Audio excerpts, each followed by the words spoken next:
Samantala, ipinaliwanag ng isang robot ang operasyon para sa araw na iyon. Ayon sa robot, sa loob ng dungeon, isang grupo ng mga baguhang adventurers na nagsisilbing decoys ay tumatanggap ng training sa ilalim ng gabay ng kanilang leader. Dahil sa pagiging confidential, hindi nila alam ang tungkol sa operasyon ngayong araw. Ang Blood Serpent at ang kanilang team ng mga PKS o Player Killers ay kinagat na ang pain na itinanim nila at nagpaplanong i-ambush ang mga decoys. Ang Elimination Squad ay tatalon sa sandaling lumitaw sila at uubusin sila on the spot.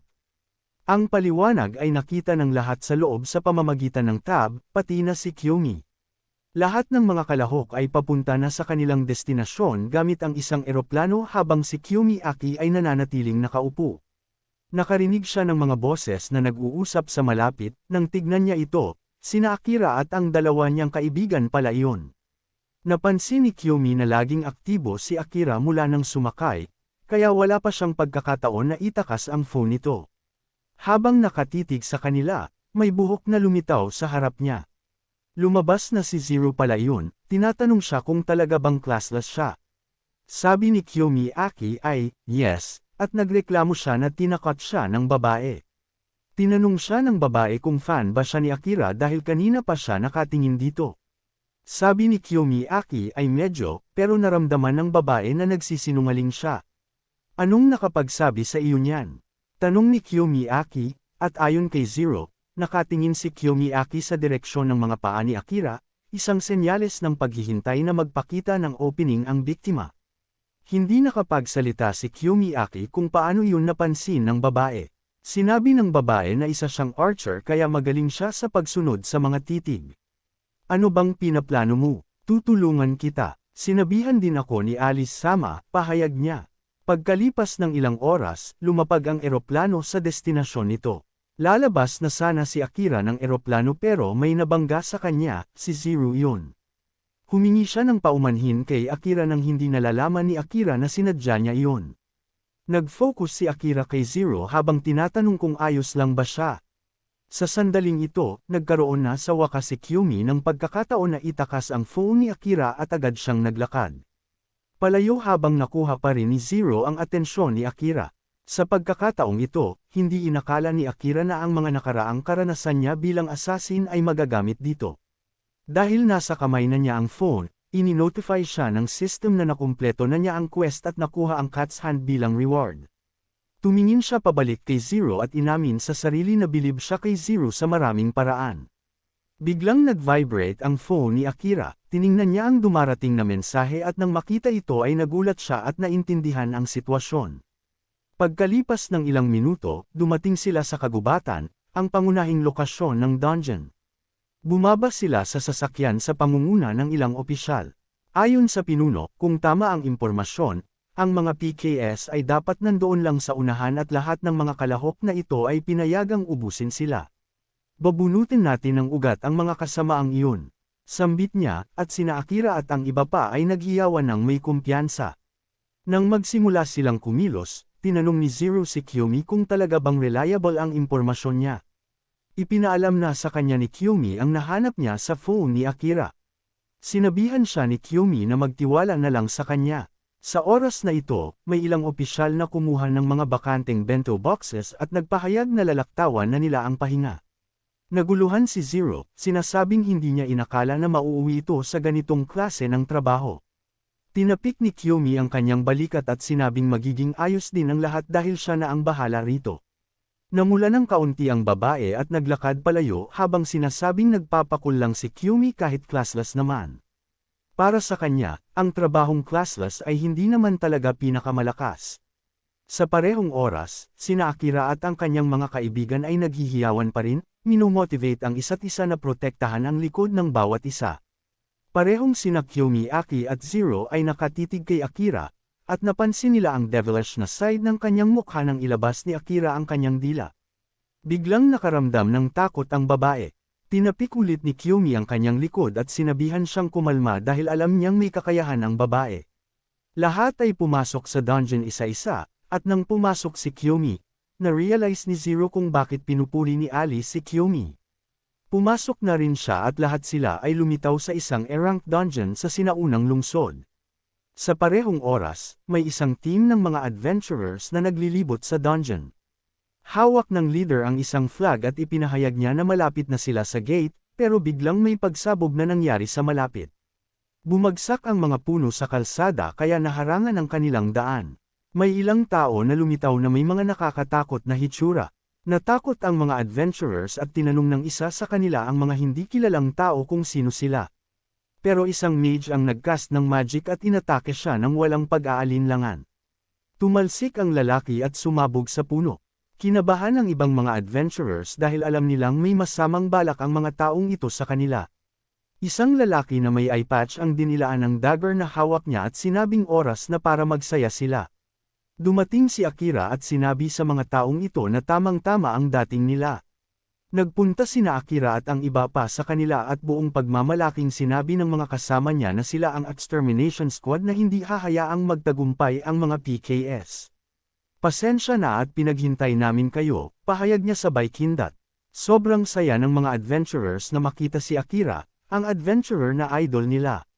Kasama si Akira, inaasahan ng mga adventurers na magiging ligtas sila. Nainis ang ibang mga lalaking kasama ni Akira sa naririnig nilang mga salita. Iniisip na ang mga adventurers na ito ay naniniwala lang sa kakayahan ni Akira.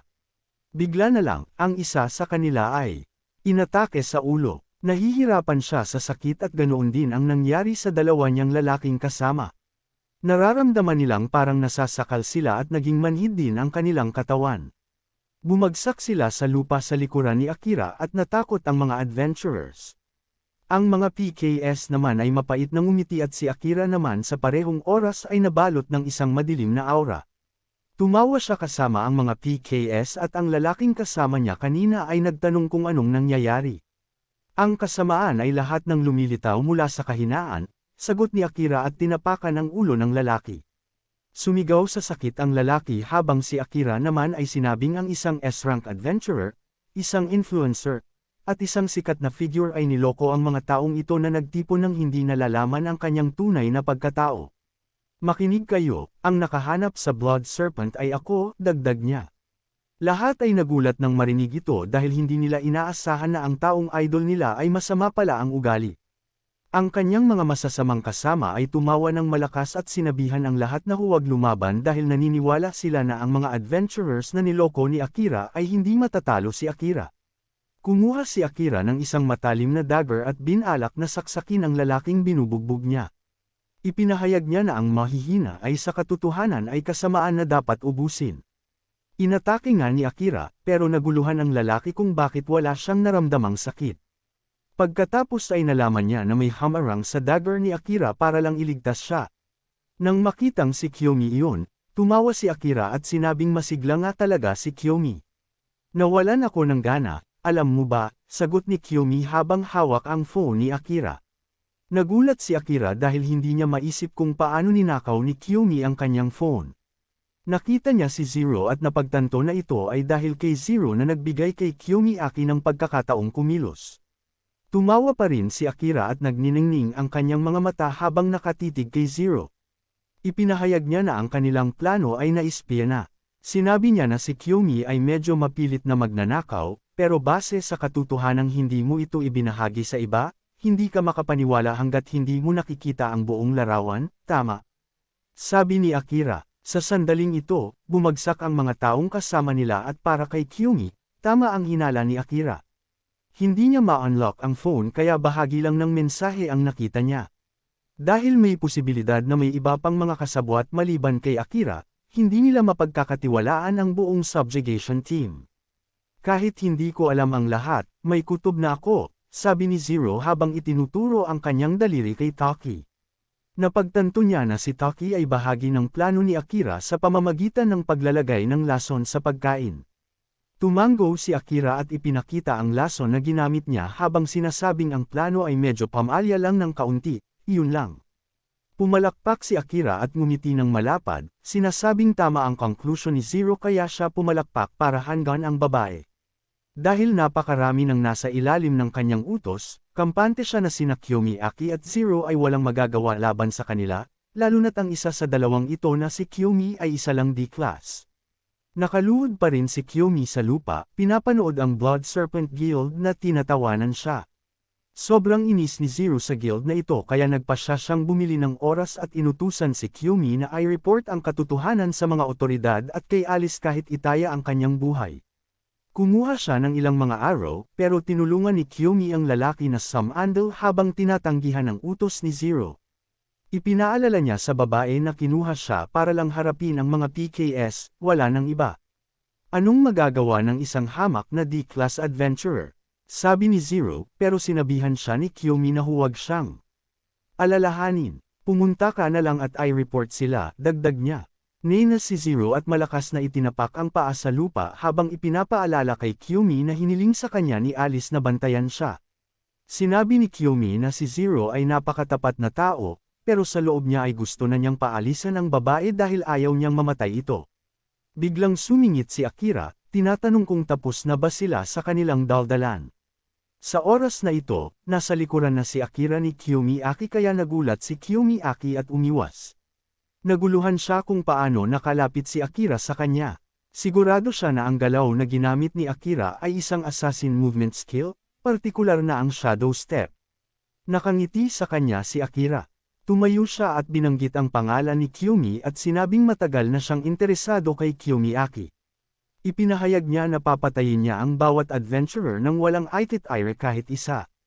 Ang mga natitirang adventurers na umaasa ng tulong mula sa kanya kanina ay natakot. Mabilis na lumapit si Akira kay Kiyomi at tinanong kung talaga bang akala niya ay mapipigilan niya siya. Hindi sumagot si Kiyomi. Tinawag ni Akira ang kanyang mga alagad at sinabihan silang magpakawala ng husto at siguraduhing maaaliw siya. Lahat ng kanyang mga alagad ay dahan daw ang naglakad patungo kina Kiyomi at Zero. Biglang nawala si Akira gamit ang kanyang shadow skills.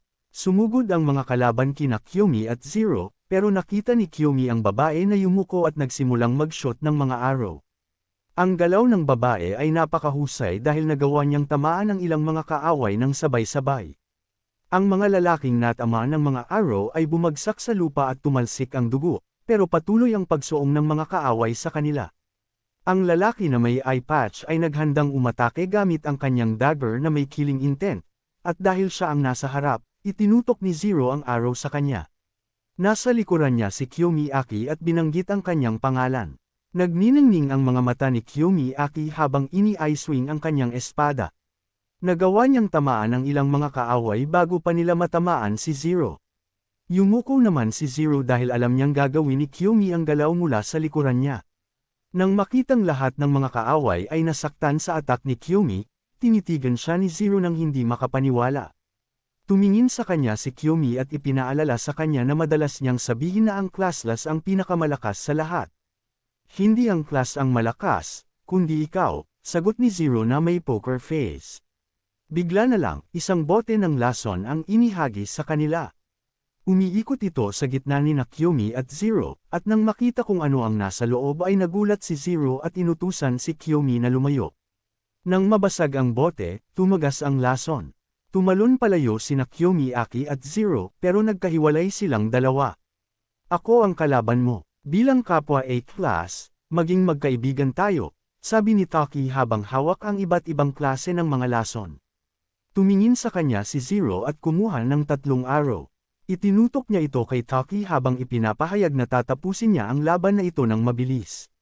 Sinabi ni Taki sa kanya na nagsasalita siya na parang lakas lang ang mahalaga, at idinagdag niya na ang paraan ng pagsasalita ni Zero ay laging nakakairita sa kanya.